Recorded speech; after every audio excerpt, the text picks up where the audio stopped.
الحمدللہ رب العالمین والصلاة والسلام علی محمد الامین واعوذ باللہ من الشیطان الرجیم بسم اللہ الرحمن الرحیم۔ خواتین و حضرات، میں نے ابتدا میں یہ عرض کیا تھا کہ اس جوابی بیانیے کے 10 نکات ہیں، ان میں سے 3 نکات پر اس سے پہلے ہم گفتگو کر چکے ہیں، اب چوتھا نقطہ زیر بحث ہے۔ اس میں مسلم اور غیر مسلم، مومن اور کافر، اس سے متعلق ہمارا رویہ کیا ہونا چاہیے، یہ زیر بحث ہے۔ یہ معلوم ہے کہ جتنے نکات بھی یہاں متعین کیے گئے ہیں وہ سب کے سب در حقیقت اس بیانیے کے پس منظر میں ہے جو اس وقت ہمارے علماء کی طرف سے مدرسوں میں پڑھا اور پڑھایا بھی جا رہا ہے، اور جس کی بنیاد پر بہت سی تحریکیں چل رہی ہیں۔ اس میں یہ مسئلہ بھی زیر بحث آتا ہے، اور میں اس کے بارے میں پہلے بھی ذکر کر چکا ہوں کہ آپ کسی فرد کے بارے میں فیصلہ کرتے ہیں کہ یہ مسلمان ہے، یہ مومن ہے، یہ کافر ہے، یہ غیر مسلم ہے۔ یہ کیا ہم کو حق حاصل ہے؟ یہ حق ہم کو خدا نے دیا ہے، یا ہماری یہ ذمہ داری ہے کہ ہم ایسا کریں؟ اس کے لیے ہم جواب دہ ہیں؟ یہ ہمارے دین کے احکام میں سے کوئی حکم ہے؟ یہ ساری بحث واضح ہونی چاہیے، کیونکہ یہ اگر واضح نہیں ہوتی تو پھر اس کے کچھ نتائج ہیں جو آپ سے آپ نکلتے ہیں۔ تو اس پر میں نے اس چوتھے نقطے میں جوابی بیانیے کے زیر عنوان بھی، جس کو میں یہاں پیش کر رہا ہوں، بیان کیا ہے، اور اس کے بعد اس کی توضیح مزید کے لیے الگ سے ایک مضمون لکھا مسلم اور غیر مسلم کے عنوان سے۔ تو میں اس دونوں مضامین کو یہاں پیش کر دیتا ہوں، اس سے مجھے امید ہے کہ یہ بات بالکل واضح ہو جائے گی۔ یہاں میں نے لکھا تھا کہ دنیا میں جو لوگ مسلمان ہیں اپنے مسلمان ہونے کا اقرار بلکہ اس پر اصرار کرتے ہیں۔ اس میں سے ہر جملہ قابل غور ہے۔ دنیا میں جو لوگ مسلمان ہیں، ظاہر ہے کہ عام حالات میں ہر آدمی سے آپ پوچھیں تو وہ کہے گا کہ اس وقت دنیا میں 1 ارب کے قریب مسلمان ہیں۔ یہ پہلا جملہ اس حقیقت کو بیان کرتا ہے۔ یعنی آپ بھی کہتے ہیں، میں بھی کہتا ہوں، کسی سے آپ پوچھیں کہیں گے جی پاکستان میں 20 کروڑ مسلمان بستے ہیں یا 18 کروڑ مسلمان بستے ہیں۔ اپنے مسلمان ہونے کا اقرار بلکہ اس پر اصرار کرتے ہیں۔ اب آپ پوچھئے، اگلا مرحلہ یہی ہے نا کہ آپ نے کہا یہاں پاکستان میں 18 کروڑ مسلمان ہیں، تو آپ پوچھتے ہیں کہ بھائی تم مسلمان ہو؟ کہتے ہیں جی میں مسلمان ہوں، بلکہ اصرار کرتا ہے کہ میں مسلمان ہوں۔ دنیا میں جو لوگ مسلمان ہیں اپنے مسلمان ہونے کا اقرار بلکہ اس پر اصرار کرتے ہیں، مگر کوئی ایسا عقیدہ یا عمل اختیار کر لیتے ہیں جسے کوئی عالم یا علماء یا دوسرے تمام مسلمان صحیح نہیں سمجھتے۔ یعنی یہ ساری صورتیں ہو سکتی ہیں کہ کسی شخص کے بارے میں کوئی ایک عالم یہ کہتا ہے کہ یہ آدمی جو یہ عقیدہ رکھتا ہے یہ مسلمان نہیں رہا، دوسرا عالم یا بہت سے علماء اس سے متفق ہو جاتے ہیں۔ ایک صورت یہ بھی ہے کہ مسلمانوں کی کثیر آبادی، بلکہ کہا جا سکتا ہے کہ تمام مسلمان یہ کہہ رہے ہیں کہ یہ عقیدہ اور عمل صحیح نہیں ہے۔ تو یہ آخری صورت یہی ہو سکتی ہے کسی عقیدے یا کسی عمل کے غلط ہونے کی۔ ان سب کو میں نے بیان کر دیا۔ یعنی ایسی مثالیں بھی آپ کو ملتی ہیں کہ ایک عالم یہ کہتا ہے یا 2 علماء یہ کہتے ہیں کہ یہ تو بالکل بدعت ہے، یہ شرک ہے، بالکل یہ کسی لحاظ سے بھی قابل قبول نہیں ہے، یہ کفر ہے جس کا ارتکاب کیا جا رہا ہے۔ یا بہت سے علماء اس پر متفق ہوتے ہیں، علماء کے گروہ یہ کہہ رہے ہوتے ہیں کہ فلاں گروہ کا یا فلاں شخص کا فلاں عقیدہ یا فلاں نقطہ نظر یا فلاں عمل یہ اسلام کے دائرے سے باہر کر رہا ہے، یا یہ کفر ہے یا شرک ہے۔ اور ایسا بھی ہے کہ تمام مسلمان صحیح نہیں سمجھتے۔ اس کی مثال احمدی حضرات ہیں، قادیانی حضرات ہیں۔ یعنی ان کے بارے میں کم و بیش ایک عمومی اتفاق ہو گیا مسلمانوں کے مابین کہ ان کا عقیدہ صحیح نہیں ہے، انہوں نے ایک نئی نبوت کا اقرار کر لیا۔ دنیا میں جو لوگ مسلمان ہیں وہ اپنے مسلمان ہونے کا اقرار بلکہ اس پر اصرار کرتے ہیں، مگر کوئی ایسا عقیدہ یا عمل اختیار کر لیتے ہیں جسے کوئی عالم یا علماء یا دوسرے تمام مسلمان صحیح نہیں سمجھتے۔ ان کے اس عقیدے یا عمل کو غلط قرار دیا جا سکتا، یعنی یہ حق تو ہر شخص کو حاصل ہے۔ میں آپ کے کسی عقیدے یا عمل کے بارے میں کہہ سکتا ہوں یہ ٹھیک نہیں ہے، آپ کو حق ہے کہ آپ میرے کسی عقیدے کے یا عمل کے بارے میں یہی بات کہیں۔ اسے ضلالت اور گمراہی بھی کہا جا سکتا ہے، یعنی وہ ایسی غلطی بھی ہو سکتی ہے کہ کوئی صاحب علم یا عام آدمی بھی یہ محسوس کرے کہ یہ تو بالکل ہی گمراہی کی بات ہے، یہاں تو آپ کسی دوسرے ہی راستے پر پڑ گئے ہیں. لیکن اس کے حاملین، یعنی اس عقیدے یا عمل کے اختیار کرنے والے لوگ جن کے بارے میں رائے دی جا رہی ہے، چونکہ قرآن و حدیث ہی سے استدلال کر رہے ہوتے ہیں. یعنی ایک چیز تو یہ ہے نا کہ وہ خود یہ کہیں کہ ہاں ہمارا یہ عقیدہ کفر ہے، خود یہ کہیں کہ ہمارا یہ عمل گمراہی ہے، وہ تو قرآن و حدیث سے استدلال کر رہے ہوتے ہیں کہ یہ بالکل درست ہے، اس میں کوئی غلطی نہیں ہے، غلطی آپ کی ہے. لیکن اس کے حاملین چونکہ قرآن و حدیث ہی سے استدلال کر رہے ہوتے ہیں، اس لیے انہیں غیر مسلم یا کافر قرار نہیں دیا جا سکتا. یعنی یہ سادہ اصول ہے جس کو پہلے میں نے بیان کیا ہے. ایک شخص یا ایک گروہ یہ کہتا ہے کہ ہم مسلمان ہیں، وہ اصرار کرتا ہے کہ ہم مسلمان ہیں، میرے نزدیک اس کا کوئی عقیدہ یا اس کا کوئی عمل غلط ہے. میں اس کو کہتا ہوں کہ یہ تو بالکل کفر ہے، یہ بالکل شرک ہے، یہ صریح بدعت ہے، یہ تو مجھے کہنے کا حق ہے. لیکن میں اس کو کیا غیر مسلم یا کافر کہہ سکتا ہوں؟ یہ حق مجھ کو نہیں ہے. اس کی دلیل یہ دی ہے میں نے کہ وہ قرآن و حدیث سے میرے مقابل میں استدلال کر رہا ہے. یعنی اب میں کچھ نہیں کر سکتا، اب مجھے اس کے ساتھ بات کرنی، وہ مجھے کرنے کا حق ہے، اپنی رائے دینے کا بھی حق ہے، یہ کہنے کا بھی حق ہے کہ یہ بالکل شرک ہے، یہ بالکل کفر ہے. لیکن وہ کہتا ہے میں مسلمان ہوں، اور میرے نزدیک قرآن مجید کی آیت کا مطلب یہ ہے، میرے نزدیک اس حدیث کے معنی یہ ہے، میرے نزدیک آپ نے جو نقطہ نظر قائم کیا ہے اس کو میں غلط سمجھتا ہوں اور اس میں یہ غلطی ہے. تو یہ میرے اور اس کے درمیان ایک مکالمہ ہے جو ایک موضوع پر ہو رہا ہے، جس میں وہ بھی ایک رائے دے رہا ہے، میں بھی ایک رائے دے رہا ہوں. وہ رائے سخت بھی ہو سکتی ہے، لیکن مسلمانوں کی جماعت سے الگ کرنا ہے نا، کسی کو غیر مسلم قرار دینا، کافر قرار دینا، تو میں نے یہ کہا ہے کہ اس کا حق کسی کو نہیں ہے. اس طرح کے عقائد و اعمال کے بارے میں خدا کا فیصلہ کیا ہے؟ اب یہ سوال پیدا ہوتا ہے کہ اللہ تعالیٰ کا فیصلہ کیا ہوگا. اس کے لیے قیامت کا انتظار کرنا چاہیے، اس لیے کہ اس کو جاننے کا نہ میرے پاس کوئی ذریعہ ہے نہ آپ کے پاس کوئی جاننے کا ذریعہ ہے. یعنی میرے اور آپ کے درمیان نزاع واقع ہوگی. ایک شخص یہ کہتا ہے کہ میں مسلمان ہوں، یہی اسلام ہے، بلکہ حقیقی اسلام یہی ہے. اگر آپ غور کریں تو سب لوگ یہی کہہ رہے ہوتے ہیں. میں یہ کہہ رہا ہوں کہ آپ کی یہ بات قرآن کے خلاف ہے، وہ یہ کہتا ہے کہ آپ کی بات قرآن کے خلاف ہے، آپ کی بات حدیث کے خلاف ہے، آپ کا نقطہ نظر صحیح نہیں ہے. تو یہ جو بحث ہے اس کا فیصلہ اب کون کرے گا؟ اس کا فیصلہ کرنے کے لیے یا تو اس دنیا کے اندر خدا کی قائم کردہ کوئی اتھارٹی ہونی چاہیے، وہ موجود نہیں ہے. مسیحیوں کے پاس تو موجود تھی، ہمارے ہاں شیعہ اہل علم کے ہاں بھی موجود ہے، لیکن پھر اس اتھارٹی پر گفتگو کر لینی چاہیے.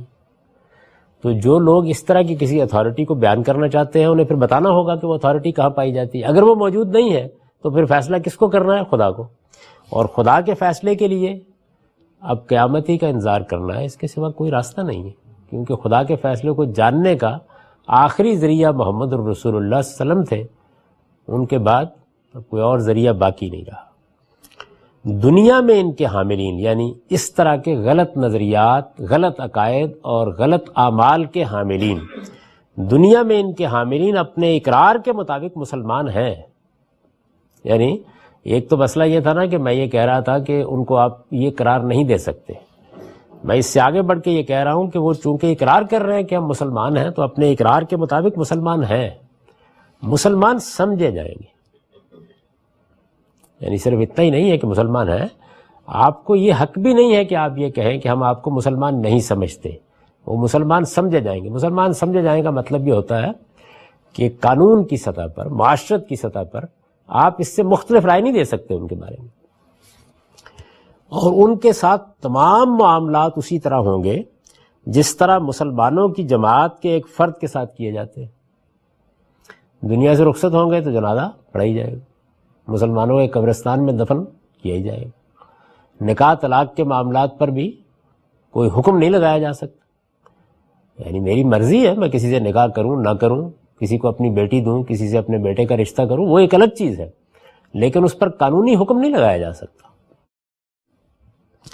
علماء کا حق ہے کہ ان کی غلطی ان پر واضح کریں. یعنی اس کا یہ مطلب نہیں ہے کہ ہم ان کی غلطی ان پر واضح نہیں کریں گے. علماء کا حق ہے کہ ان کی غلطی ان پر واضح کریں، انہیں صحیح بات کے قبول کرنے کی دعوت دیں.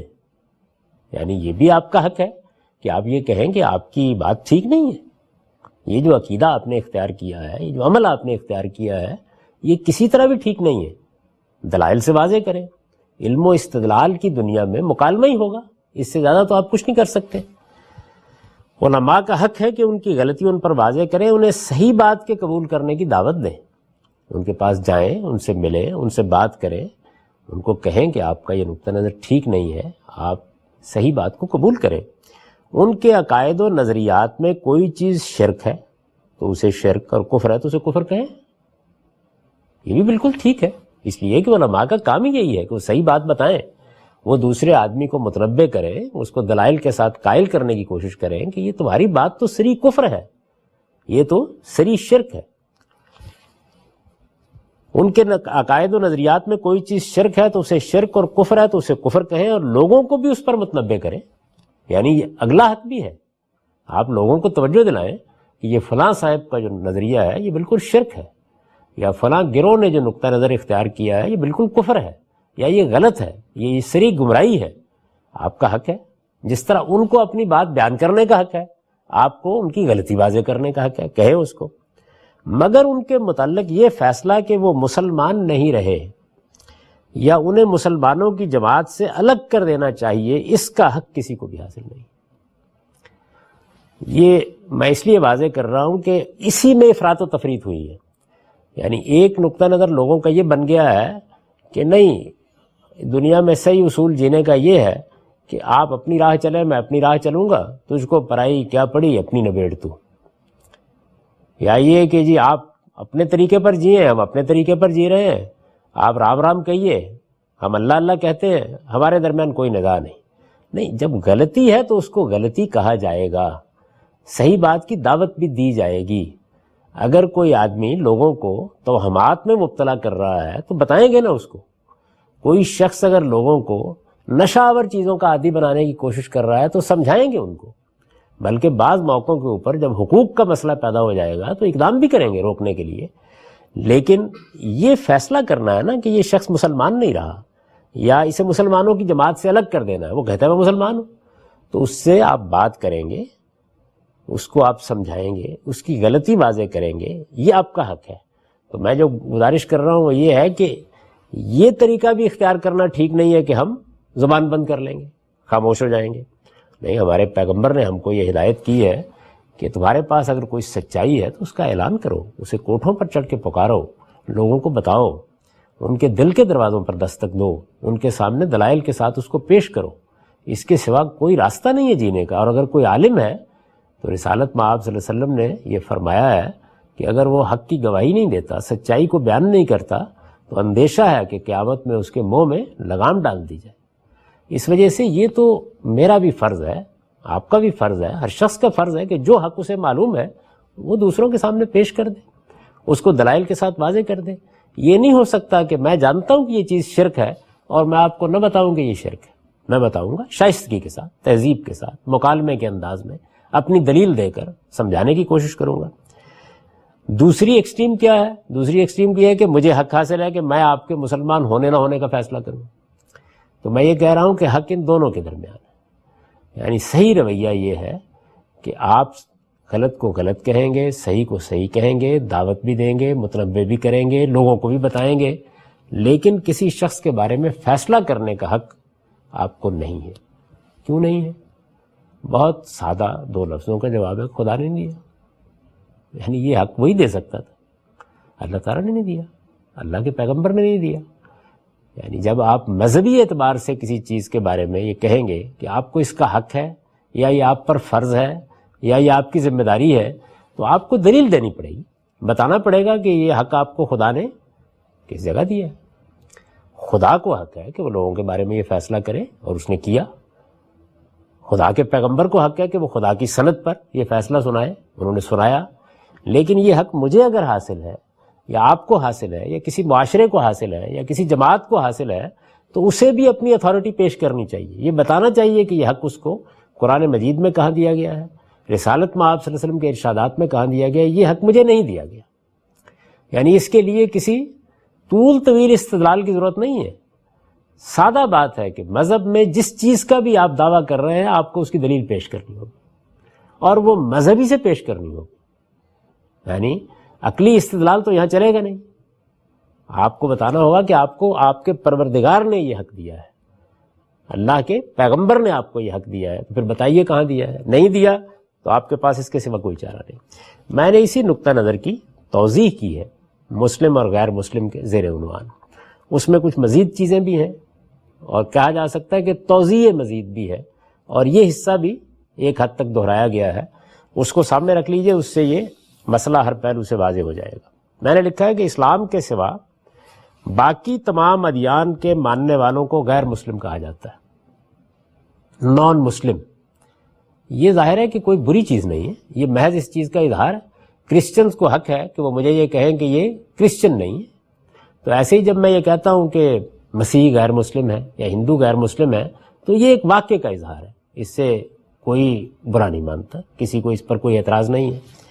اسلام کے سوا باقی تمام ادیان کے ماننے والوں کو غیر مسلم کہا جاتا ہے.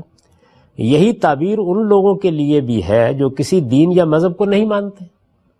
یعنی ایک مسیحی ہے، اس کو بھی میں غیر مسلم کہوں گا، اور ایک دہریہ ہے، خدا کو بھی نہیں مانتا، اس کو بھی یہی کہوں گا کہ یہ مسلمان نہیں ہے. یہ کوئی تحقیر کا لفظ نہیں ہے، بلکہ محض اس حقیقت کا اظہار ہے کہ وہ اسلام کے ماننے والے نہیں ہیں. یہ محض اس حقیقت کا اظہار ہے. یہ ایسے ہی ہے جس طرح کوئی آدمی یہ کہے کہ میں پاکستانی ہوں، میں پاکستانی نہیں ہوں. یعنی یہ ایک واقعے کا اظہار ہے. میں امریکی ہوں، میں امریکی نہیں ہوں. انہیں بالعموم کافر بھی کہہ دیا جاتا ہے. یعنی ہم بعض اوقات صرف غیر مسلم نہیں، آگے بڑھ کر کافر بھی کہہ دیتے ہیں. لیکن ہم نے اپنی کتابوں میں بدلائل واضح کر دیا ہے کہ تکفیر کے لیے اتمام حجت ضروری ہے. یعنی اگر آپ کسی کو کافر کہتے ہیں تو اس کے لیے قرآن مجید بالکل واضح ہے کہ اتمام حجت ہوگا پہلے.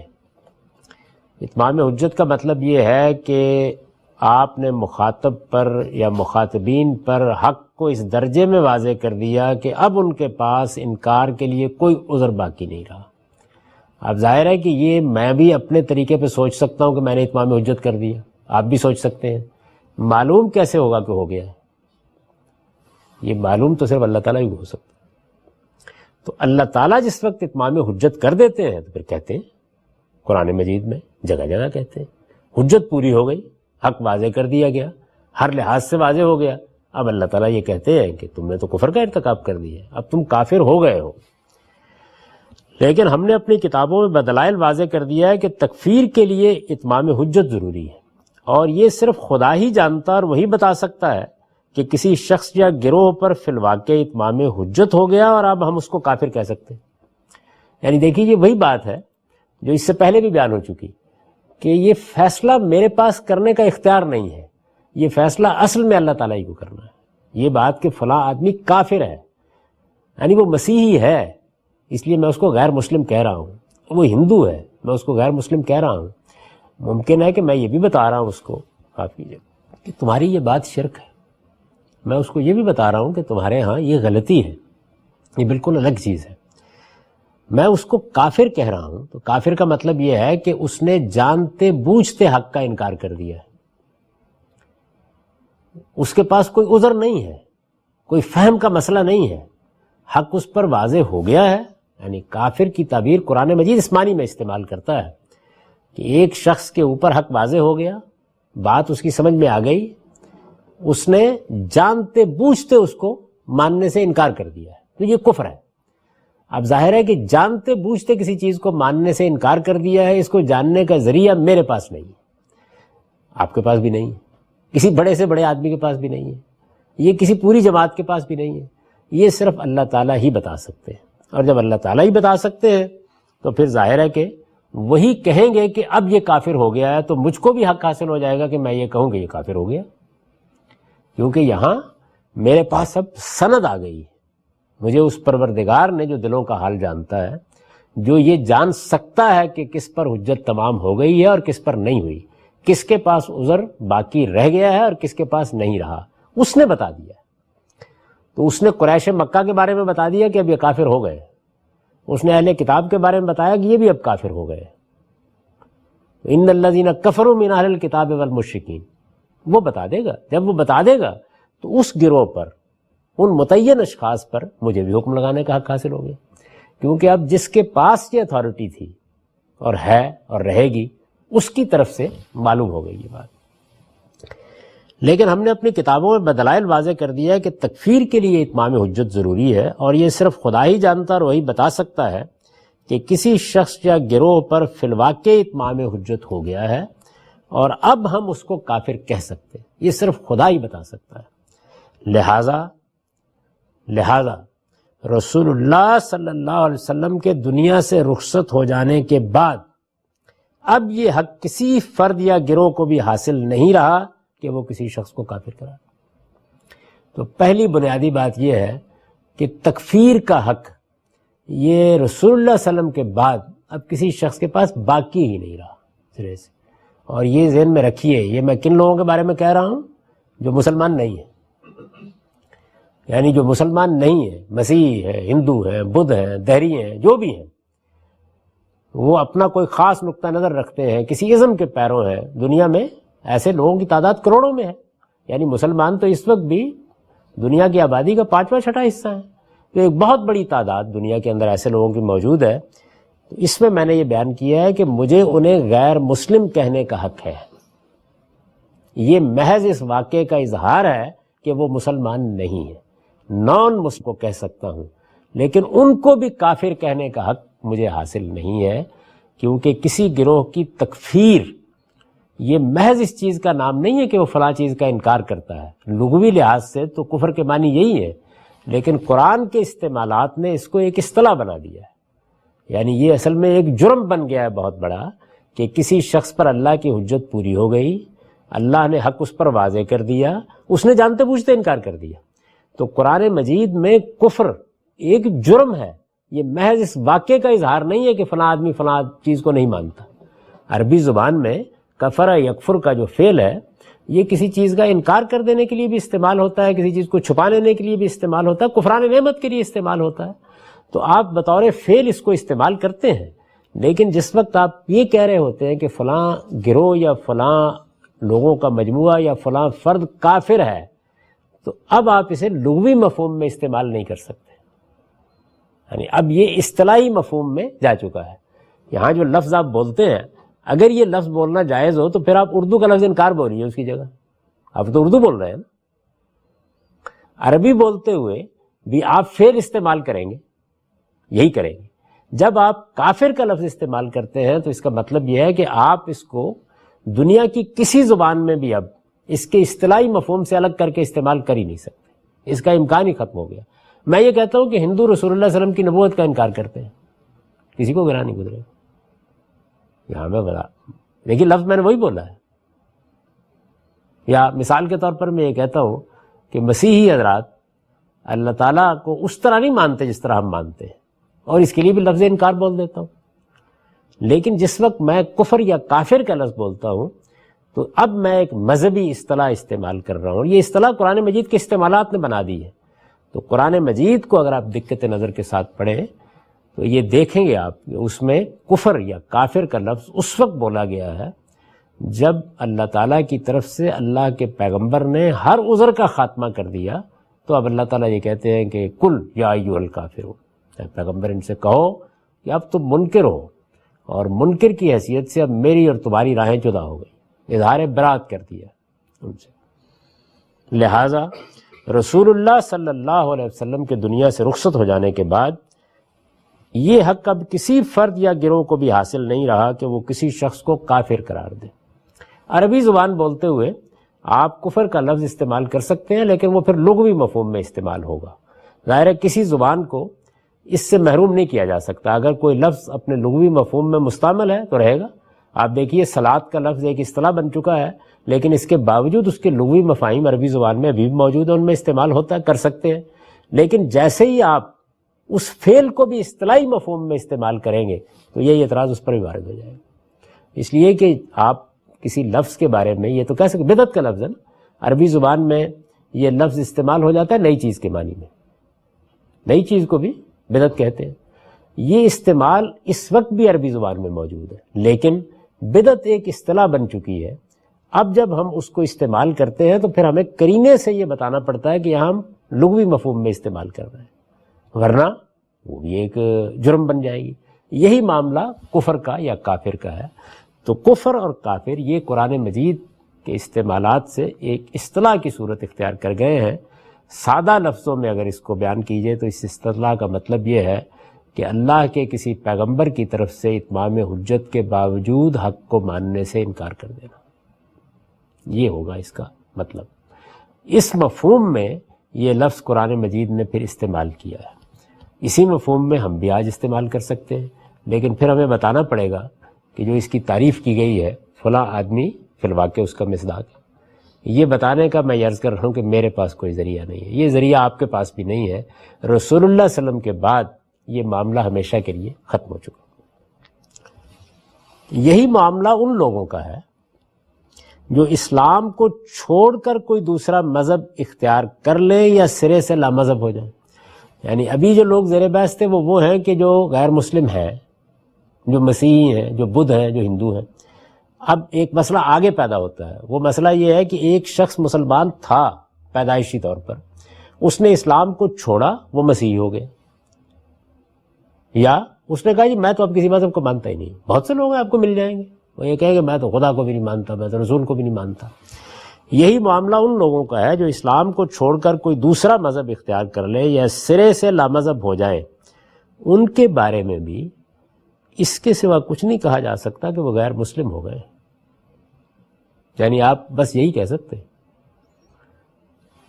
جو آدمی اس وقت اسلام کو چھوڑ دے گا تو میرے پاس پھر یہ جاننے کا کوئی ذریعہ نہیں ہے کہ یہ حق کو جانتا تھا اور اس نے جانتے بوجھتے چھوڑ دیا.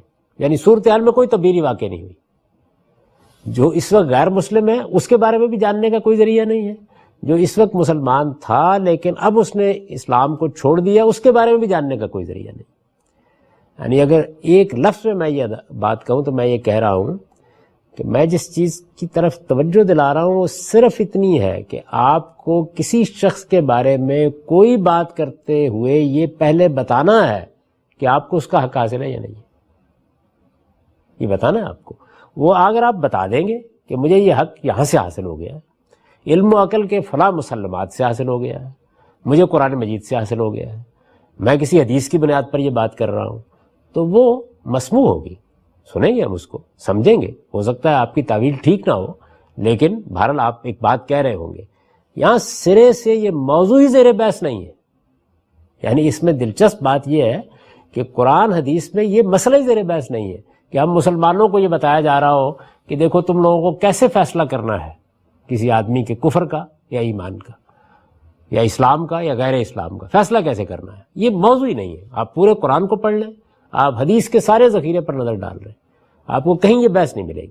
یہ تنبیہ اس کے بالکل برعکس ملے گی کہ دیکھو کسی مسلمان کو کافر نہ کہہ بیٹھنا، یہ تنبیہ ملے گی. اس کے برعکس کوئی چیز نہیں ملتی. یہی معاملہ ان لوگوں کا ہے جو اسلام کو چھوڑ کر کوئی دوسرا مذہب اختیار کر لیں یا سرے سے لامذہب ہو جائیں. ان کے بارے میں بھی اس کے سوا کچھ نہیں کہا جا سکتا کہ وہ غیر مسلم ہو گئے ہیں. اس کی وجہ یہ ہے کہ کسی پیدائشی مسلمان پر اسلام کی حقانیت کس قدر واضح تھی اس کے بارے میں پورے یقین کے ساتھ کچھ نہیں کہا جا سکتا. یعنی میں یہ بتا ہی نہیں سکتا. وہ تو بظاہر مجھے اطلاع تھی کہ وہ مسلمان ہے اور اب مجھے اطلاع مل گئی ہے کہ وہ غیر مسلم ہو گیا ہے، تو میں اس کے بارے میں یقین کے ساتھ نہیں جانتا تھا کہ اس پر اسلام کی حقانیت واضح تھی نہیں واضح تھی. محض ایک پیدائشی تعلق کی وجہ سے مسلمان کہلاتا تھا. کیا اس کے ذہن میں بات آئی، کیا گزری اس پر، مجھے نہیں معلوم. میں یقین کے ساتھ زیادہ سے زیادہ کیا ہے یعنی میں اندازہ لگا لوں اس کے بارے میں. یعنی ہمارے پاس تو یہ معلوم ہے نا کہ جب دنیا سائنس کے دور میں داخل ہوئی ہے تو ایک بڑا علم پہلے سے موجود تھا. فلسفے ہی سے اصل میں سائنس، فلسفے کے بطن سے سائنس کی ساری شاخیں پھوٹی ہیں. تو فلسفیوں کے ہاں نفسیات ایک علم کے طور پر موجود تھی اور اس وقت اس کو سول کی سائنس، روح کی سائنس کہا جاتا تھا. تھوڑے عرصے کے بعد لوگوں کو اندازہ ہوا کہ ہم کیسے سول کو میز پر لائیں گے، کیسے اس کا پوسٹ مارٹم کریں گے؟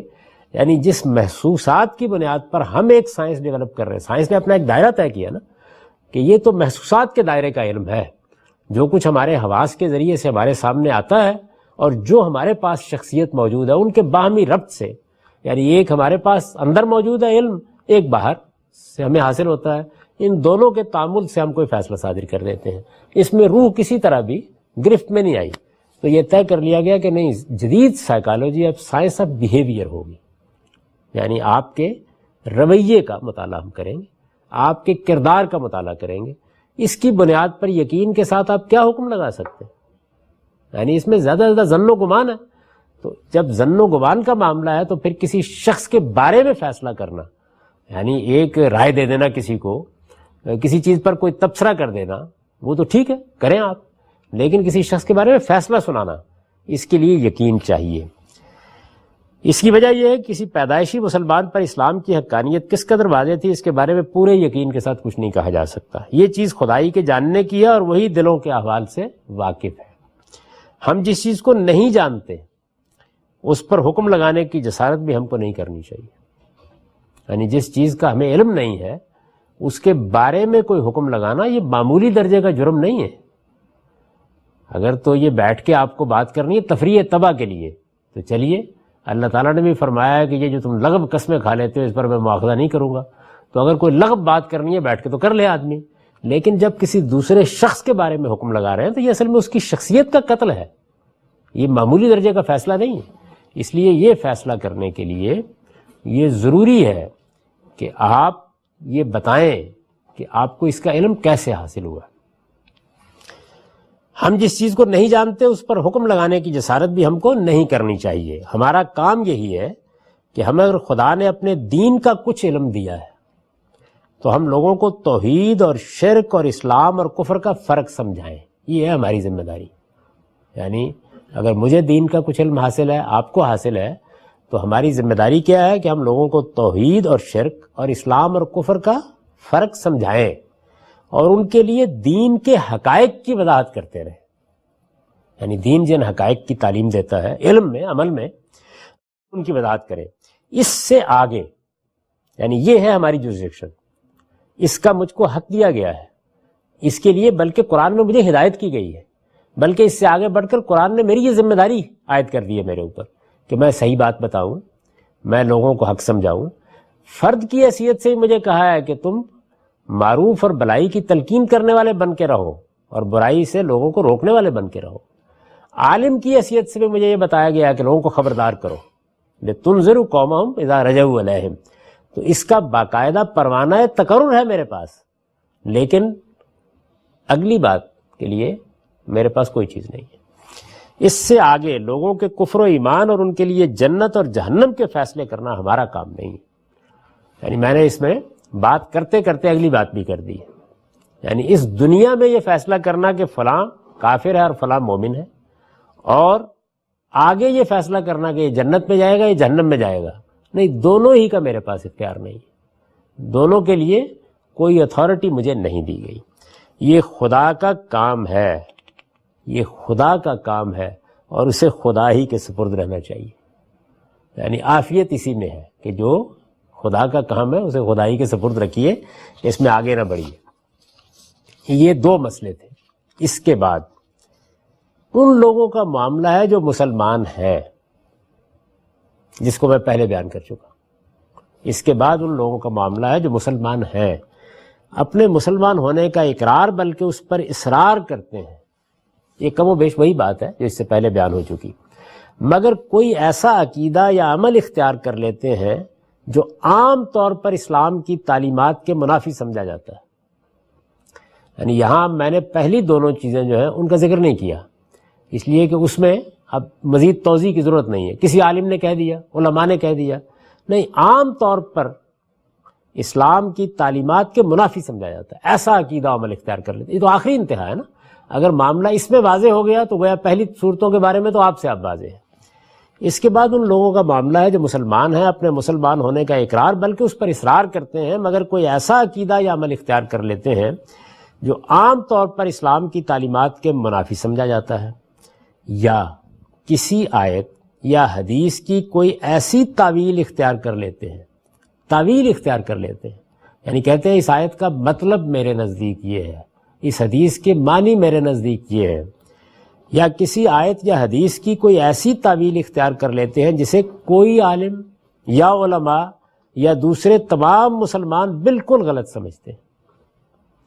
یہ بات میں اس سے پہلے بیان کر چکا ہوں، یہاں میں نے اس کی توضیح مزید کے لیے اب مثالیں دے دی تاکہ واقع میں آ کے بات سمجھ میں آ جائے۔ مثلا، اور یہ مثالیں بہت نازک مثالیں ہیں، یہ دی ہی اس لیے گئی ہیں تاکہ جو میں کہنا چاہ رہا ہوں وہ آخری درجے میں واضح ہو جائے، یعنی اس کے بعد کوئی ابہام باقی نہ رہے۔ ایک مرتبہ پھر دیکھ لیجئے یہ کیا بات ہو رہی ہے۔ بات یہ ہو رہی ہے کہ کسی نے کوئی ایسا، یعنی مسلمان ہے آدمی، مسلمان ہونے کا اقرار کرتا ہے بلکہ اس پہ اصرار کرتا ہے، فرد ہے یا کوئی گروہ ہے، مگر کوئی ایسا عقیدہ یا عمل اختیار کر لیتا ہے جو عام طور پر اسلام کی تعلیمات کے منافی سمجھا جاتا ہے، عام طور پر، یعنی ایک جنرل کنسنسس ہے، بالعموم لوگ کہتے ہیں کہ یہ بات تو کوئی مسلمان نہیں مان سکتا، یا کسی آیت یا حدیث کی کوئی ایسی تعویل اختیار کر لیتا ہے جسے کوئی عالم یا علماء یا دوسرے تمام مسلمان بالکل غلط سمجھتے ہیں، بالکل غلط سمجھتے ہیں، یعنی اس کے بارے میں کوئی ابہام نہیں ہے لوگوں کے ذہن میں، لیکن کر لیتا ہے۔ تو اب ظاہر ہے کہ اس کی مثالیں دینی چاہیے نا۔ بظاہر جب میں یہ بات کہوں گا تو آپ کہیں کہ ہوگا کوئی دنیا میں شخص، اب ذرا سنیے دل تھام کے کون کون لوگ ہیں۔ مثلا امام غزالی اور شاہ ولی اللہ جیسے بزرگوں کا یہ عقیدہ کہ توحید کا منتہائے کمال وحدت الوجود ہے، یعنی یہ اب کوئی معمولی درجے کے لوگ نہیں ہیں۔ امام غزالی اور شاہ ولی اللہ یہ دونوں بزرگ، ایک انتہا پر کھڑا ہے، ایک ابتدا میں کھڑا ہے۔ اس وقت مسلمانوں کے ہاں دین کی جو تعبیر، اور میں اس کا ذکر کر چکا ہوں تفصیلی طور پر تمہیدی مباحث میں، دین کی جو تعبیر زیادہ تر رائج ہے، بلکہ کہا جا سکتا ہے کہ 70-80% مسلمان دنیا بھر میں اسی تعبیر کو دین کی صحیح تعبیر مانتے ہیں۔ یہ تعبیر کن لوگوں نے ترتیب دی ہے، کنہوں نے اس کو ایک علمی چیز بنایا ہے، تعبیر بنایا ہے، وہ امام غزالی اور شاہ ولی اللہ ہے، یعنی کوئی معمولی درجے کے لوگ نہیں ہیں۔ اگر آپ کو میں نے کئی بار یہ عرض کیا ہے کہ یہ جاننا ہو کہ اسلام کیا ہے، اور آپ یہ جاننا چاہتے ہوں کہ اسلام کیا ہے کو اس 14-15 صدیوں میں اس کے اہل علم نے کیسے سمجھا ہے، تو آپ سب سے پہلے جس کتاب کا انتخاب کریں گے وہ غزالی کی احیاء العلوم ہے، یا اسی کا خلاصہ جو انہوں نے کر دیا ہے کیمیائے سعادت۔ آپ اگر آخری دور کی کوئی چیز منتخب کرنا چاہیں گے تو شاہ ولی اللہ کی حجت البالغہ ہے، یعنی یہ دونوں کتابیں اس تعبیر کو آخری درجے میں بیان کر دیتی ہیں۔ ہمارے ہاں علم کلام سے کیا اثرات ہوئے، فلسفے اور متکلمین کے کام نے کیا صورتیں پیدا کی، صوفیانہ مذاہب نے کیا شکل پیدا کی، اس ساری کشمکش میں دین کو کیسے دیکھا جائے، تو یہ ان دونوں بزرگوں سے آپ کو ملتا ہے۔ ان دونوں کا یہ عقیدہ ہے کہ توحید کا منتہائے کمال وحدت الوجود ہے۔ قرآن مجید میں تو ایسی کوئی بات نہیں بیان ہوئی۔ ظاہر ہے کہ نہیں، جو بات ہم سمجھ رہے ہیں وہ قرآن کی بات ہے، یہی کہیں گے نا۔ یعنی میں نے بھی اسلام اور تصوف کے زیر عنوان برہان میں جب اپنا نقطہ نظر بیان کیا تو یہ بتا دیا کہ قرآن مجید تو توحید کا علمبردار ہے، وہ وحدت الوجود کا علمبردار نہیں ہے۔ اب آپ یوں سمجھ لیجئے کہ یہ غزالی ہے، یہ شاہ ولی اللہ ہے، وہ بالکل وضاحت کے ساتھ یہ کہہ رہے ہیں کہ توحید اپنے منتہائے کمال، بلکہ خواص کی توحید ہے ہی وحدت الوجود، بہت صاف طریقے سے کہہ رہے ہیں۔ آپ کو ان کے اقتباسات دیکھنے ہوں، وہ کیسے یہ بات کہتے ہیں، کیا دلائل دیتے ہیں، تو اس میں میرے اس مضمون میں دیکھ لیجئے، اس میں میں نے بے کم و کاست ان کی عبارتیں نقل کر دی ہیں، اور اس وقت تک یعنی اس مضمون کو لکھے ہوئے اب کوئی 25-30 سال ہو گئے ہوں گے، کسی نے اس کو چیلنج نہیں کیا کہ میں نے ان کی طرف کسی غلط بات کی نسبت کر دی، اس لیے کہ انہی کے الفاظ ہیں، اس کا ترجمہ کر دیا، بس کے سوا کچھ نہیں۔ تو یہ دونوں بزرگ اس درجے کے بزرگ ہیں، ان کے عالم اسلام پر اس درجے کے اثرات ہیں، ان کی کتابوں کو یہ حیثیت حاصل ہے۔ ان کا عقیدہ یہ ہے کہ توحید کا منتہائے کمال وحدت الوجود ہے۔ اب میں نے یہ عرض کیا تھا کہ کوئی عالم یا علماء،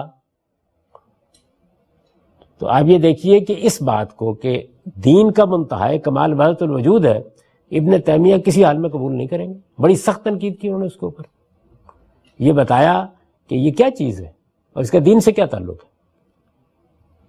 آپ مولانا سید ابو اللہ مودودی صاحب سے پوچھیں وہ بھی قبول نہیں کریں گے. آپ مولانا امین حسن اصلاحی سے پوچھیں وہ بھی قبول نہیں کریں گے. آپ اس فقیر سے پوچھئے میں بھی قبول نہیں کروں گا. ایسے بہت سے لوگوں کی میں مثال دے دوں گا جو قبول نہیں کریں گے. تو کوئی عالم یا علماء غلط کہہ رہے ہیں نا. اب سوال یہ نہیں ہے کہ وہ کس درجے کے ہیں یا کس درجے کے ہیں. کہنے والوں نے کہہ دیا. جب یہ بات کہہ دی گئی تو ایک مثال ہو گئی. یا محی الدین ابن عربی کا یہ نظریہ. اب یہ دوسری مثال دیکھیے. یہاں توحید تھی، یعنی لوگ بھی کسی معمولی درجے کے نہیں ہیں اور جو بات کہی جا رہی ہے وہ بھی کوئی فرعی مسئلہ نہیں ہے. وہ مسئلہ کیا ہے جس پر میرے اور آپ کے ایمان کا انحصار ہے. یعنی اگر کوئی آدمی یہ کہے کہ اسلام کا تعارف کراؤ تو کیا کہیں گے؟ دین توحید ہے. یعنی یہی چیز ہے نا. یہ گویا خلاصہ ہے دین کا. آپ کو اگر یہ بیان کرنا ہو کہ میرا دین کیا ہے اور اس کا میں سر عنوان کوئی چیز بیان کروں تو میں کہوں گا لا الہ الا اللہ، اللہ کے سوا کوئی الہ نہیں ہے. اس معاملے میں یہ اختلاف سامنے آ گیا اور وہ کچھ آیتوں کی تعویل کر رہے ہیں، کچھ حدیثوں کا مدعا بیان کر رہے ہیں، کچھ دلائل دے رہے ہیں. یہی کر رہے ہیں نا وہاں پہ. دوسری مثال یا محی الدین ابن عربی کا یہ نظریہ. محی الدین ابن عربی وہ ہیں جن کو ہمارے پرانے حلقوں میں شیخ اکبر کہا جاتا ہے، سب سے بڑا شیخ. بڑے غیر معمولی اثرات ہیں ان کے. ان کی کتابیں ہمارے ہاں بڑی اہمیت کی حامل ہیں، پڑھائی جاتی ہیں، پڑھی جاتی ہیں، ان کی شرح لکھی گئی ہیں. یا محی الدین ابن عربی کا یہ نظریہ کہ ختم نبوت کے معنی یہ نہیں ہے. اب یہ کہ یہ بھی کوئی معمولی بات نہیں ہے، وہ توحید تھی. ختم نبوت کے معنی یہ نہیں ہے کہ نبوت کا مقام اور اس کے کمالات ختم ہو گئے، بلکہ صرف یہ ہے کہ اب جو نبی بھی ہوگا وہ محمد الرسول اللہ صلی اللہ علیہ وسلم کی شریعت کا پیرو ہوگا. یہ ابن عربی کا نقطہ نظر ہے. انہوں نے اس کو خود بیان کیا ہے، یعنی یہ کوئی استنباط نہیں ہے. وہ جہاں بیان کیا ہے اس کو آپ برہان میں دیکھ سکتے ہیں. یعنی میں اگر وہ چیزیں بھی یہاں پیش کرتا تو بات بہت لمبی ہو جاتی. دیکھ لیجئے، اس کو موجود ہے میری کتاب میں. یا محی الدین ابن عربی کا یہ نظریہ کہ ختم نبوت کے معنی یہ نہیں ہے کہ نبوت کا مقام اور اس کے کمالات ختم ہو گئے ہیں، بلکہ صرف یہ ہے، یعنی وہ کہتے ہیں کہ ختم نبوت کی آیت ہے نا قرآن مجید میں، اسی سے آپ استدلال کر رہے ہیں. یعنی نئی نبوت کو ماننے سے انکار کرنے کی بنیاد کیا ہے؟ وہی آیت جو سورہ احزاب میں ہے، وَلَٰكِن رسول اللہ و خاتم النبیین. تو نبی صلی اللہ علیہ وسلم اللہ کے رسول ہیں اور خاتم النبیین ہیں.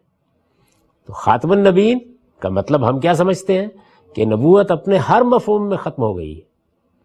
یعنی اب رسالت میں آپ صلی اللہ علیہ وسلم نے گویا مہر کر دی ہے، وہ نبیوں کی مہر ہے، سیل آف دی پروفٹس ہے. یہی مانتے ہیں نا.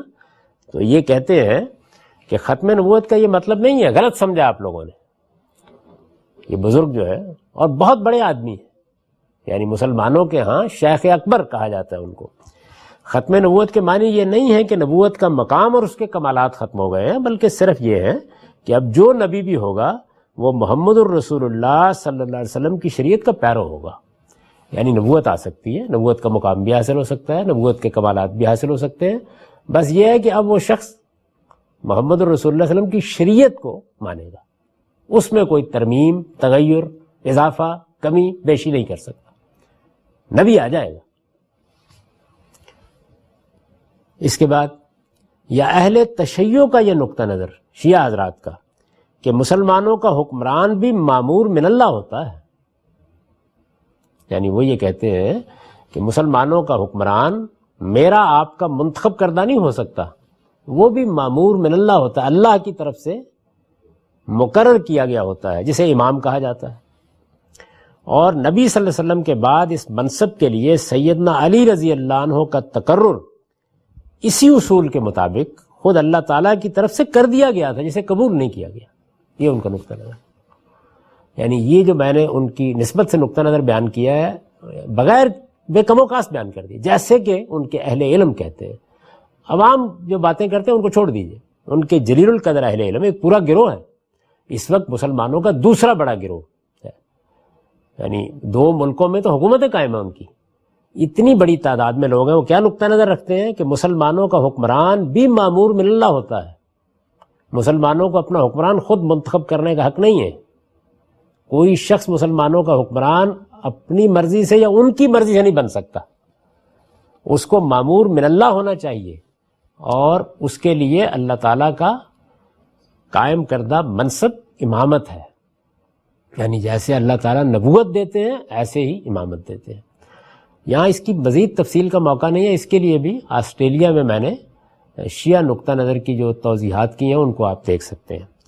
اور نبی صلی اللہ علیہ وسلم کے بعد اس منصب کے لیے سیدنا علی یعنی صرف اتنا نہیں کہ وہ اس کو نظری طور پر بات کر رہے ہیں، وہ کہتے ہیں نہیں، اللہ تعالیٰ کی طرف سے سیدنا علی رضی اللہ عنہ کو نبی صلی اللہ علیہ وسلم کے بعد اسی اصول کے مطابق مقرر کر دیا گیا تھا، خود اللہ تعالیٰ کی طرف سے اسی اصول کے مطابق ان کا تقرر کر دیا گیا تھا، جسے قبول نہیں کیا گیا۔ یعنی یہ پوری بات ایک مسلمانوں کا بہت بڑا گروہ مانتا ہے۔ یا علامہ اقبال جیسے جلیل القدر مفکر کی یہ رائے کہ جنت اور دوزخ مقامات نہیں بلکہ احوال ہیں۔ اب یہ دیکھیے کہ اس میں نے یہ نہیں کیا کہ گرے پڑے لوگوں کی بات بیان کرتی ہے، یعنی یہ سب کے سب اس مسلمان امت کے اساتین ہیں، اپنی اپنی جگہ ان میں سے ہر شخص اہل تشیع میں بھی جن لوگوں کی طرف اس نقطہ نظر کی نسبت کی جاتی ہے وہ بڑے علماء ہیں، بہت جلیل القدر علماء ہیں ان کے۔ تو یہ میں نے چند مثالیں دے دی، میرا خیال ہے کہ یہ کفایت کرتی ہیں یہ بتانے کے لیے کہ کیسے کیسے نقطہ نظر ہو سکتے ہیں، عام طور پر لوگوں کو معلوم نہیں ہوتا۔ یا علامہ اقبال جیسے جلیل القدر مفکر کی یہ رائے کہ جنت اور دوزخ مقامات نہیں بلکہ احوال ہیں، یعنی یہ کوئی جگہ نہیں ہے جیسے یہ دنیا میں آپ کو لاہور اور کوالالمپور نظر آ رہا ہے، یہ ایک ذہنی نفسیاتی احوال ہیں جو گزریں گے آپ کے ساتھ۔ یہ رائے کہ جنت اور دوزخ مقامات نہیں بلکہ احوال ہے، یہ مثالیں دے کر میں نے لکھا ہے یہ اور اس نوعیت کے تمام نظریات و عقائد، یعنی یہ تو چند مثالیں ہیں اور آخری درجے کی مثالیں ہیں جو میں نے دے دی ہیں، یہ اور اس نوعیت کے تمام نظریات و عقائد غلط قرار دیے جا سکتے ہیں، انہیں ضلالت اور گمراہی بھی کہا جا سکتا ہے، یعنی آپ کو حق ہے کہیں یہ اور اس نوعیت کے تمام نظریات و عقائد غلط قرار دیے جا سکتے ہیں، انہیں ضلالت اور گمراہی بھی کہا جا سکتا ہے، لیکن ان کے حاملین چونکہ قرآن و حدیث ہی سے استدلال کر رہے ہوتے ہیں، یعنی شاہ ولی اللہ، امام غزالی، محی الدین ابن عربی، اسی طرح اہل تشیع کے بڑے بڑے علماء، خود علامہ اقبال بھی۔ آپ دیکھ لیجئے ریکنسٹرکشن ریلیجیس تھاٹ ان اسلام میں جہاں انہوں نے یہ نظریہ بیان کیا ہے، وہاں سورہ نبا کی آیت سے اس کے حق میں دلیل دی ہے۔ یعنی جب کوئی مسلمان عالم یا مسلمان مفکر بات کرے گا تو ایسی تو نہیں کر دے گا نا، اس کے لیے کوئی دلیل دے گا۔ یہ اور اس نوعیت کے تمام نظریات و عقائد غلط قرار دیے جا سکتے ہیں، انہیں ضلالت اور گمراہی بھی کہا جا سکتا ہے، لیکن ان کے حاملین یعنی خواہ وہ شاہ ولی اللہ ہوں، خواہ وہ غزالی ہوں، خواہ وہ محی الدین ابن عربی ہوں، خواہ وہ اہل تشیع کے بڑے بڑے علماء ہوں یا علامہ اقبال جیسا مفکر ہو، یہ اور اس نوعیت کے تمام نظریات و عقائد غلط قرار دیے جا سکتے ہیں، انہیں ضلالت اور گمراہی بھی کہا جا سکتا ہے۔ آپ کہیں گمراہی ہے، یہ ضلالت عربی کا ضلالت ہے، اردو کا نہیں ہے، اس کا مطلب گمراہی، بھٹک گیا آدمی۔ لیکن ان کے حاملین چونکہ قرآن و حدیث ہی سے استدلال کر رہے ہوتے ہیں، اس لیے انہیں غیر مسلم یا کافر قرار نہیں دیا جا سکتا۔ یعنی اب دیکھیے میں دونوں چیزوں کی نفی کر رہا ہوں، وہاں تو یہ تھا کہ فلاں کو غیر مسلم کہا جا سکتا ہے، نہ غیر مسلم کہہ سکتے ہیں نہ کافر۔ ان نظریات و عقائد کے بارے میں خدا کا فیصلہ کیا ہے، اس کے لیے قیامت کا انتظار کرنا چاہیے۔ دنیا میں ان کے حاملین اپنے اقرار کے مطابق مسلمان ہیں، مسلمان سمجھے جائیں گے، اور ان کے ساتھ تمام معاملات اسی طریقے سے ہوں گے جس طرح مسلمانوں کی جماعت کے ایک فرد کے ساتھ کیے جاتے ہیں۔ علماء کا حق ہے ان کی غلطی ان پر واضح کریں، انہیں صحیح بات کے قبول کرنے کی دعوت دیں، ان کے نظریات و عقائد میں کوئی چیز شرک ہے تو اسے شرک اور کفر ہے تو اسے کفر کہیں، اور لوگوں کو بھی اس پر متنبع کریں، مگر ان کے متعلق یہ فیصلہ کہ وہ مسلمان نہیں رہے یا انہیں مسلمانوں کی جماعت سے الگ کر دینا چاہیے، اس کا حق کسی کو بھی حاصل نہیں ہے، اس لیے کہ یہ حق خدا ہی دے سکتا تھا، اور قرآن و حدیث سے واقف ہر شخص جانتا ہے کہ اس نے یہ حق کسی کو نہیں دیا۔ یہ کم و بیش وہی عبارت ہے جو اس سے پہلے آپ دوسری جگہ بھی سن چکے ہیں۔ اس کے ساتھ میرا موقف اس معاملے میں بالکل واضح ہو جاتا ہے. یعنی دو لفظوں میں بات یہ ہے کہ نہ کسی کو خواہ وہ مسیحی ہے کافر قرار دینے کا آپ کو حق ہے، نہ کسی مسلمان کے اسلام چھوڑ دینے کے بعد آپ اسے کافر کہہ سکتے ہیں. اور اگر کوئی شخص اپنے آپ کو مسلمان کہتا ہے، اس کے مطلب، اس کے معنی جانتے ہیں؟ یعنی یہ اس نے فیصلہ کرنا ہے کہ وہ کیا کہلوانا چاہتا ہے. وہ کہتا ہے میں مسلمان ہوں، تو آپ کو کوئی حق نہیں. لیکن اس کی غلطی، وہ ان بڑے سے بڑے لوگوں کی غلطی بھی اگر ہے تو ہم بتائیں گے کہ یہ غلطی ہے، ہم بتائیں گے کہ اس کو ہم نہیں مانتے، ہم کہیں گے کہ اس میں ہمیں یہ اعتراض ہے. اس نقطے سے متعلق جو کچھ مجھے عرض کرنا تھا وہ میں نے عرض کر لیا. اب آپ اس پر کوئی سوالات کرنا چاہتے ہیں تو کر لیجئے، اس سے پہلے کہ بحث کو آگے بڑھایا جائے. صاحب، اگر کسی دنیاوی اتھارٹی کو یہ فیصلہ کرنا پڑ جائے، مثال کے طور پر جیسے احمدیوں کے کیس میں نکاح کا جو مقدمہ ہوا تھا کہ کوئی مسلم ہے یا غیر مسلم ہے، تو اس اتھارٹی کو کسی طرح سے یہ حق حاصل ہو سکتا ہے کہ وہ یہ فیصلہ کرے، اور اس صورت میں کیا کیا جائے گا پوری دنیا میں کوئی ایسی صورت پیدا ہو جائے؟ میں نے تو ایک سادہ سوال اٹھا دیا ہے، اور وہ یہ ہے کہ جو بھی اتھارٹی ہے، یعنی بحیثیت فرد میں ہوں، کوئی عالم ہے، بڑے سے بڑا عالم ہے، کوئی مسلمانوں کے اندر اتنا بڑا عالم ہے کہ اسے امام کا درجہ حاصل ہے، مسلمانوں کی کوئی حکومت ہے، کسی عدالت میں بیٹھا ہوا کوئی شخص ہے، جو بھی کہتا ہے کہ مجھے یہ فیصلہ کرنے کا حق ہے، اسے دلیل دینی چاہیے. یہ بتانا چاہیے کہ یہ اتھارٹی اس کو کیسے حاصل ہے. جس وقت ایک جج اپنے منصب پر بیٹھتا ہے تو جج کو کوئی مطلق اختیار حاصل نہیں ہوتا. کسی شخص کے جج ہونے کے یہ معنی نہیں ہے. جج قانون کا نفاذ کرتا ہے، اسے بتانا پڑتا ہے کہ جس قانون کا وہ دوسروں پر نفاذ کر رہا ہے وہ قانون کہاں ہے. قرآن میں ہے، حدیث میں ہے، کہاں ہے وہ قانون؟ اب ظاہر ہے قانون جہاں بھی ہوگا پہلے اس قانون کی اتھارٹی مانی جائے گی.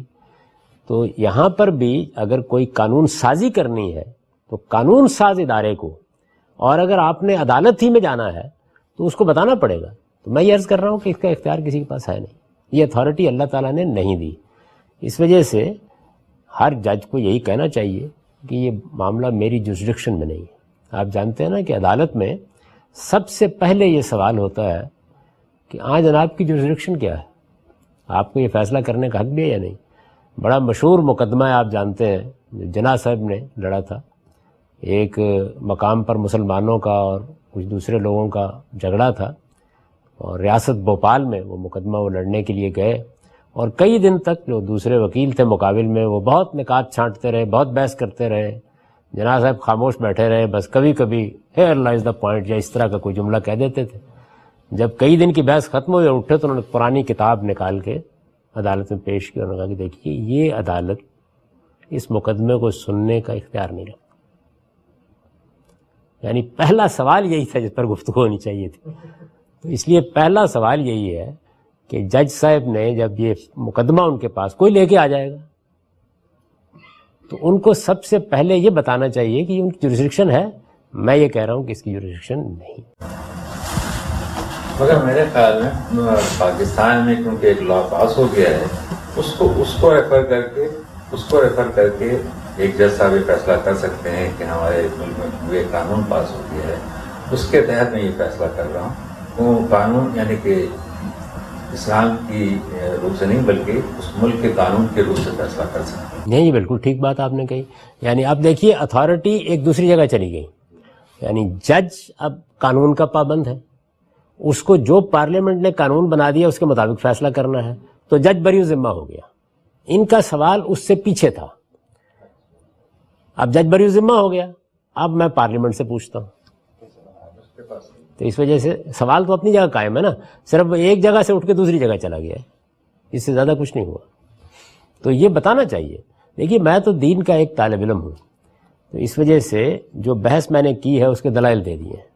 اب یہ بتانا مخاطبین کا کام ہے کہ یہ اتھارٹی پارلیمنٹ کو یا کسی قوم کو یا مسلمانوں کے کسی گروہ کو یہ حاصل ہے.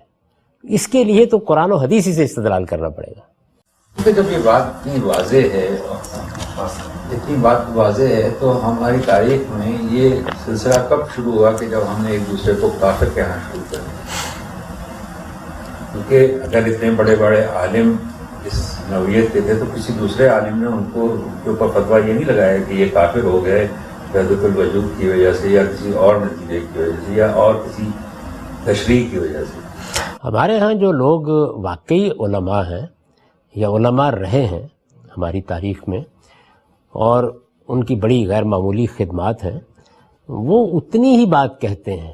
آپ اسلوب لب و لہجے کا فرق محسوس کر سکتے ہیں، اتنی ہی بات کہتے ہیں جتنی میں نے کہی ہے.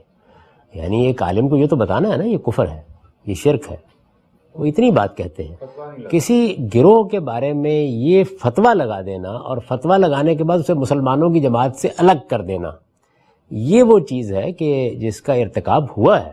ایسا نہیں ہے کہ نہیں کیا لوگوں نے، یعنی اس میں دونوں طرح کے لوگ رہے ہیں. وہ لوگ کہ جو احتیاط کے ساتھ اتنی بات ہی کہتے ہیں، اور وہ جو اس سے آگے بڑھ گئے اور آگے بڑھ کر وہ یہ کہتے ہیں کہ اب ان کو الگ کر دینا چاہیے، سخت سے سخت الفاظ میں بھی کہتے ہیں. ایسے لوگ بھی رہے ہیں. موجودہ زمانے کو آپ ذرا 2-3 صدیوں پر پھیلا لیجئے، جو ہمارے انحطاط کا زمانہ ہے، اس میں یہ روش بہت عام ہو گئی. فرقہ بندی کی وجہ سے جو شخص بھی اٹھا اس نے دوسرے گروہ یا دوسرے فرقے کے بارے میں یہی طریقہ اختیار کیا. اور اس کے بعد پھر علماء تو آپ جانتے ہیں نا کہ وہ پہلے کفر کا اعلان کریں گے، اس کے بعد اس شخص کو کافر قرار دینے کا فتویٰ دیں گے، اس کے بعد اس کا نکاح ختم کریں گے، اس کے بعد جنت اور جہنم کا فیصلہ بھی کر دیں گے. تو ہمارے ہاں تو یہ اب تمام مراحل جو ہیں وہ ایک ہی جملے میں طے ہو جاتے ہیں.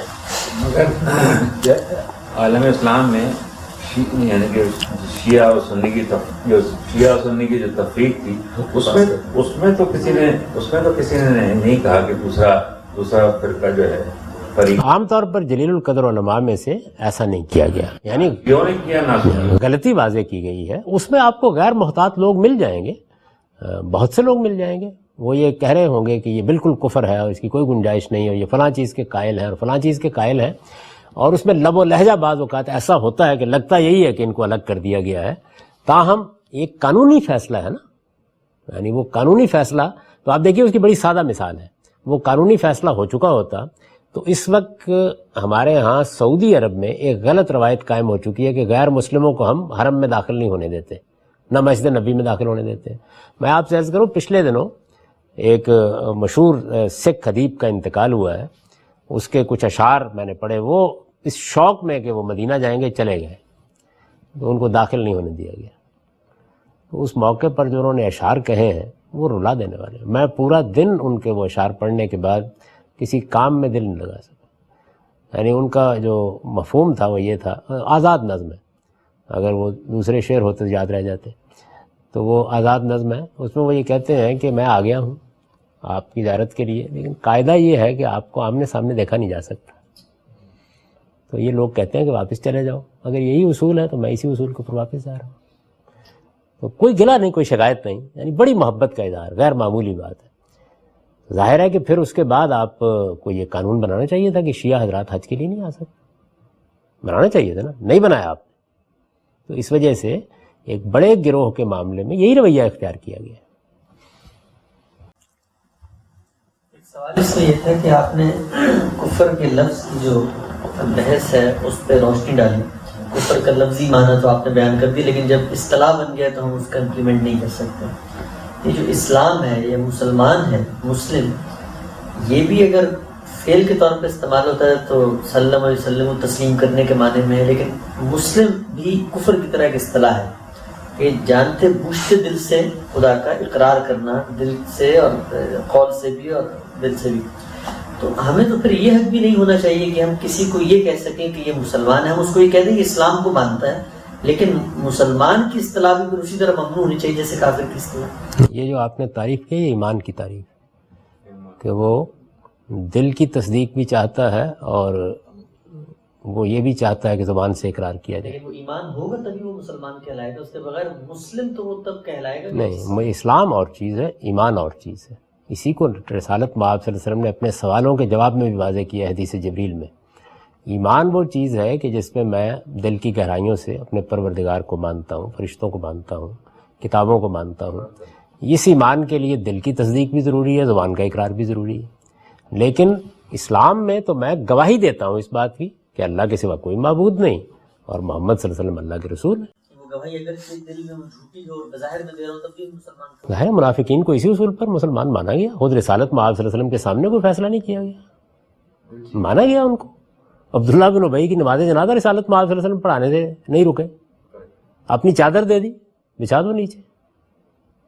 اللہ تعالیٰ نے کہا کہ 70 مرتبہ بھی مغفرت کرو گے تو میں نہیں ماننے کے لیے تیار. روایتوں میں آتا ہے, اگر تحقیق کر لیں ٹھیک ہے, وہ کہا کہ میں 71 مرتبہ ہوں. تو اس لیے یہ تو آپ کر ہی نہیں سکتے, یعنی ظاہر ہی پر فیصلہ کرنے کا ہم کو حق ہے.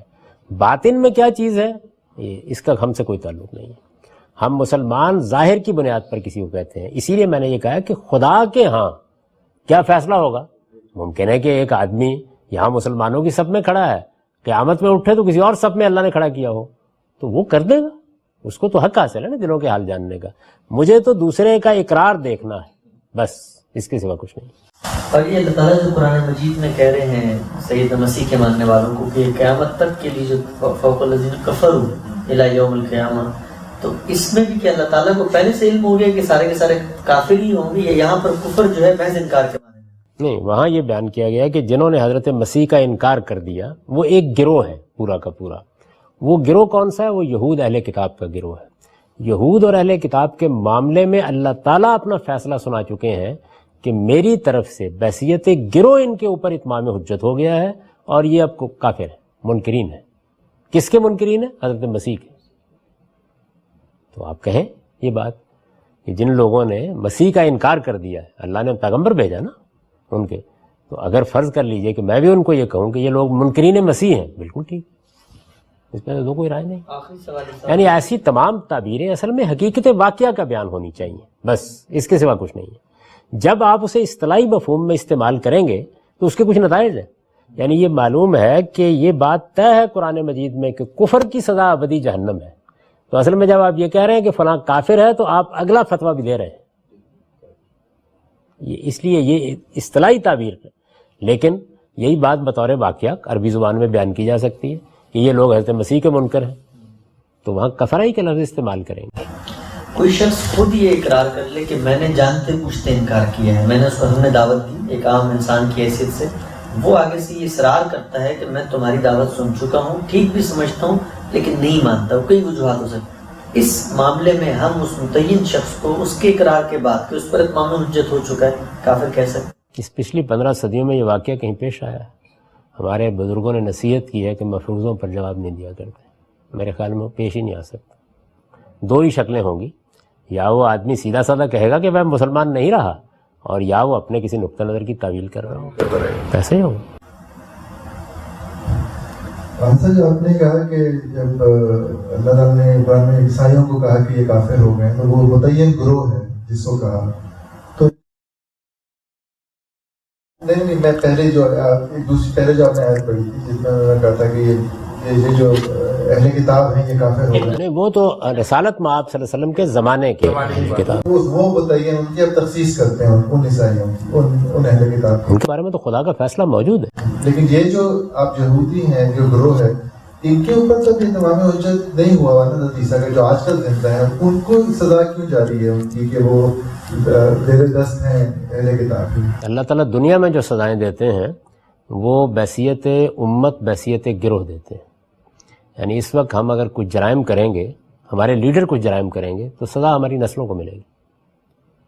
دنیاوی سزا جو ایسی ہوتی ہے وہ قومی سطح پر سزا دی جاتی ہے ہمیشہ. دنیاوی سزا عدل کے اصول پر نہیں ملتی. دنیاوی سزا خدا کے قہر کے ظہور کی علامت ہوتی ہے. اس کو تو آپ اس طرح دیکھیے کہ اللہ تعالیٰ خود قرآن مجید میں یہ بیان کر رہے ہیں کہ اگر صلح حدیبیہ کے موقع پر مسلمان حملہ کر دیتے مکے پر, تو میں جانتا ہوں, سورہ فتح میں کہتے ہیں نا اللہ تعالیٰ, میں جانتا ہوں کہ بہت سے لوگ دل سے مسلمان ہو چکے ہوئے سب مارے جاتے. اگر اللہ کا عذاب آتا سب اسی کا شکار ہوتے. ظاہر میں آپ کہاں کھڑے ہیں بس اس کے لحاظ سے معاملہ ہوتا چلا جائے. تو اس لیے قوموں کا محشر ہے یہ دنیا. یہاں پر تو جیسے تورات کی تعبیر ہے نا, بڑی تعبیر ہے کہ دیکھو یہود کو کہا ہے 7 پشتوں تک سزا دو, تو یہ سزا تو 7 پشتوں بلکہ اس سے بھی زیادہ پر ملتی ہے. اس میں پھر قومی سطح پر آپ کو فیصلہ کرنا ہوتا ہے کہ آپ اپنی قوم, اگر شعور ہے سزا سے نکالنے کا اور آپ مانتے ہیں کہ سزا ہے تو نکلیے. اور یہ کوئی معاملہ صرف مذہبی لحاظ سے نہیں ہے، دنیاوی اعتبار سے بھی یہی ہے. یعنی ہم نے جو جرائم کیے ہیں وہ ہو سکتا ہے میں اس میں شریک نہ رہا ہوں، آپ شریک نہ رہے ہوں، لیکن جب میں اس قوم کا فرد ہوں تو ساری قوم کو سزا مل رہی ہے. ہمارے جرائم کی سزا بھی قومی سطح پر ہم کو مل رہی ہے. مسلمان قومی سطح پر ذلیل ہو گئے ہیں. میں نے تو ایک جگہ پہ لکھا ہے کہ جو یہود کے سب بارے میں اللہ تعالیٰ فرما رہے ہیں وہی ہمارے ساتھ بھی ہو رہا ہے. جس عذاب کی زد میں وہ ہیں اس کی زد میں ہم بھی ہیں. تو یہاں سوال یہ ہے کہ قومی سطح پر کیا ہم اپنے آپ کو درست کرنے کے لیے تیار ہو گئے؟ تو اللہ کا فیصلہ تبدیل ہو جائے گا. اس کو لفظوں میں بیان کر دیے کہ جب کوئی قوم قومی سطح پر اپنے باطن کو تبدیل کر لیتی ہے تو میں ظاہر کا فیصلہ تبدیل کر دیتا ہوں. ان اللہ لا یغیر ما بقوم حتی یغیروا ما بانفسہم، اس کا اصول یہ ہے. تو قومی سطح پر اس انصاف کے اصول پر فیصلہ ہو ہی نہیں سکتا، ورنہ تو وہ انفرادی. تو اسی لیے اگر آپ غور سے پڑھیں تو میں نے البیان میں سورہ 3 کی تفسیر میں یہ لکھا ہے الا الذین آمنوا وعملوا الصالحات. میں نے اس میں بتایا کہ یہ اصل میں بنی اسماعیل اور بنی اسرائیل ہے، پوری ذریت ابراہیم ہے جس کی دینونت کو مثال کے طور پر پیش کر کے کہا ہے کہ ان کی ہر ابتدا بڑی شاندار تھی، احسن تقویم پر تھی، اور یہ ہر ابتدا کے بعد اسفل سافلین میں گر گئے. یعنی تین اور زیتون کے مقام پر جو ابتدا تھی وہ بھی وہیں پہنچی ہے، جو بلد امین میں ابتدا ہے وہ بھی وہیں پہنچی ہے. لیکن اللہ تعالیٰ فوراً رک کر یہ کہتے ہیں، اور دیکھیے یہ بڑی خوبصورت بات ہے کہ اس سے یہ خیال نہ کرنا کہ ان کے مختلف ادوار میں، بدترین ادوار میں بھی جب یہ اسفل السافلین میں گرے ہوئے ہیں، اگر انفرادی طور پر کوئی سچا مومن ہے اور اچھا عمل کر رہا ہے تو میں اس کا ایمان و عمل ضائع کر دوں گا؟ نہیں، اجر غیر ممنون، اس کے لیے غیر منقطع اجر ہے، میری جنت کا دروازہ کھلا ہوا ہے. تو انفرادی طور پر اصول یہ ہے، اس کا فیصلہ قیامت میں ہوگا. اجتماعی سزا قوموں کو ملتی ہے اور قوموں کی سزا نسلوں کو ملتی ہے. یہود کو جو آپ قوم کہہ رہے ہیں وہ نسلیت شناخت کے حساب سے، بنی اسرائیل کے حساب سے، مذہب کے حساب سے. یہ جو جب خارجیوں انہوں نے یہ سلسلہ شروع کیا تو انہوں نے تو کسی کو کافر نہیں کہا ہوگا، پھر اس میں کیا وہ کہتے تھے کہ یہ کافر ہے؟ نہیں، یہ کہتے تھے، یہی کہتے تھے. یعنی وہ یہ کہتے تھے کہ ان لوگوں نے، اللہ تعالیٰ نے تو قرآن مجید میں یہ کہا تھا کہ ان الحکم الا للہ، اللہ ہی فیصلہ کرتا ہے. تو ان لوگوں نے، جن میں ظاہر ہے کہ حضرت علی بھی شامل تھے، امیر معاویہ رضی اللہ عنہ بھی شامل تھے، انہوں نے انسانوں کو حکم مان لیا ہے. تو اس وجہ سے یہ اب مسلمانوں کی جماعت میں نہیں رہے، اسی لیے انہوں نے یہ فتویٰ دیا کہ یہ واجب القتل ہو گئے، اور اسی اصول پر پھر تینوں پر حملہ بھی کیا گیا. اصل میں ابتدا یہیں سے ہوگی، یعنی پہلا معاملہ یہی ہوگا. اس وقت بھی لوگ جو مجھے اور آپ کو مارنے کے لیے آ جاتے ہیں یا ہمارے شہروں میں بم چلا رہے ہیں، وہ پہلے فیصلے کرتے ہیں. یہ